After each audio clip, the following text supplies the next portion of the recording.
네, 종목별 이슈들, 그 이슈에 맞는 흐름들까지 한 번에 체크해 보겠습니다. 일단 7개 기업들의 상황부터 함께 점검해 보시죠. 오늘은 혼조세를 오가고 있지만 엔비디아와 애플만이 유일하게 상승불을 켜주고 있습니다.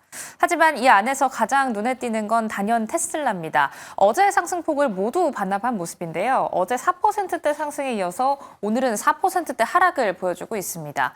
유럽에서의 전기차 판매량이 나왔죠. 전년 동기 대비해서는 20% 정도 급감을 했다라고 하는데 전체적인 전기차 파이, 전기차 시장에서의 판매율인 26% 올랐다라는 점이 이 하락을 조금 더 두드러지게 하는 것 같습니다. 원래도 전기차에 있어서는 좀 부진이 있지 않았나 싶긴 하지만 이제는 일론 머스크 CEO의 1조 달러 가량의 패키지가 포함된 시선으로 이 전기차 판매량을 봐야 하니까요. 전기차 판매량 언제까지 늘려서 이 패키지를 받아갈 수 있을지까지 추이 비교해 보셔야겠습니다. 다음으로는 엔비디아입니다. IB의 의견 하나 체크해 보겠습니다. 바클레이즈 측에서는 AI 확장에 대한 수혜에 대한 기대감이 계속해서 지속되고 있다라고 이야기하면서 목표 주가를 240달러까지 높여 잡고 있고요. 알파벳 같은 경우에도 목표 주가 상향 리포트가 나왔습니다. 모펜 네이선슨에서는 검색 엔진이 AI 관련 경쟁력의 우위를 점할 것이다라고 이야기하면서 클라우드와 함께 유튜브 연계 서비스에 조금 더 주목하고 있습니다. 다음으로는 아마존입니다. 미국에서의 소송 합의 소식이 나왔는데요. 그럼에도 불구하고 주가는 약보합권에 그치는 모습이고요. 마지막으로는 마이크로소프트입니다. 이스라엘 군으로 보내는 클라우드 서비스에 대한 중단이 이루어졌다는 점도 이슈로 체크하고 넘어가 보겠습니다. 그럼 다음 장 히트맵도 함께 열어보시죠. 오늘의 전체적인 상황도 함께 눈담아 보겠습니다. 전체적으로 혼조세를 오가고 있는 미국 뉴욕 증시 오늘 앞서 들으셨던 것처럼 지표는 잘 나왔기 때문에 금리는 좀 상승했던 반면 종목단 위주로 살펴보면 대형주 위주의 매물이 출회됐던 하루였습니다. 계속 한 3일 정도 이 정도의 장세가 유지가 되고 있죠. 특히나 이 안에서는 오라클 그리고 앞서 살펴보셨던 테슬라의 낙폭이 조금 더 두드러졌습니다. 오늘 앞선 엔비디아 같은 경우에는 바클레이즈 측에서는 AI 관련 수혜가 좀 기대된다라고 이야기했지만 종목단으로 보면 오라클부터 코어 위브까지 AI 관련 종목들이 좀 하락세를 보였는데요. 전반적으로 5%대의 하락세. 레드번에서는 이렇게 이야기하고 있습니다. 오라클의 클라우드 계약을 대해서 시장이 좀 과도하게 평가한 면이 있다라고 이야기하면서 앞으로의 주가에 대한 상승 탄력이 받아가긴 조금 어렵다라고 이야기를 하고 있는데요. 하지만 여기와는 반대로 양자 컴퓨터는 계속해서 잘 가고 있습니다. IBM 같은 경우에는 간밤 5.2% 올랐는데요. 양자 컴퓨터의 테스트에 대한 소식이 나왔는데 이런 보도가 이루어지면서 상방 압력을 더한 것으로 풀이되고 있습니다.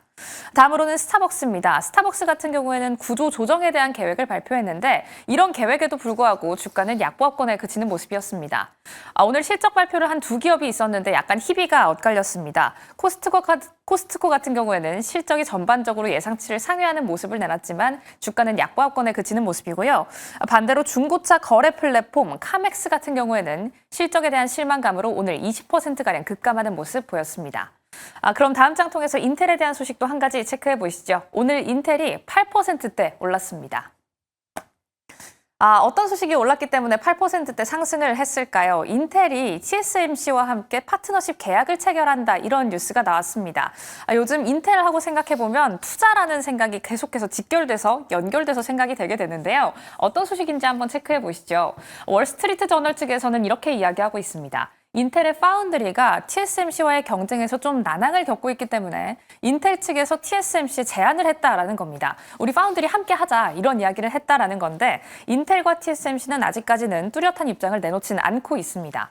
하지만 계속해서 약세를 보여왔던 파운드리에 대한 새로운 소식이 추가됐기 때문일까요? 오늘 인텔 같은 경우에는 주가 8%대 8% 넘게 상승하는 모습을 보였습니다.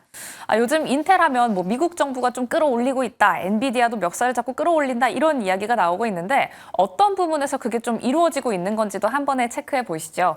인텔의 사업 부문은 크게 세 가지로 나뉘고 있는데요. 왼쪽에 있는 건 우리가 정말 쓰는 노트북과 PC 같은 제품이고요. 데이터 센터는 기업항으로 납품하는 제품, 그리고 지금까지 투자를 좀 많이 받은 쪽은 이 부분입니다. 계속해서 약세를 보이고 있는 파운드리죠. 미국 정부와 함께 애플이 최근에는 투자 관련 소식을 밝히기도 했는데요. 두 부분은 잠깐 맥이 같습니다. 미국 정부 같은 경우에는 공장 건설을 좀 확장해 주겠다라고 이야기를 했고 애플 같은 경우에는 파운드리에 대해서 고객사로 좀 보유를 할 수 있게 해주겠다라고 이야기를 한 건데 여기에 TSMC까지 한 발 더 얹게 된 겁니다. 과연 인텔의 미래는 어떻게 될지 전반적인 투자 전략까지 지금 바로 함께 고민해 보시죠.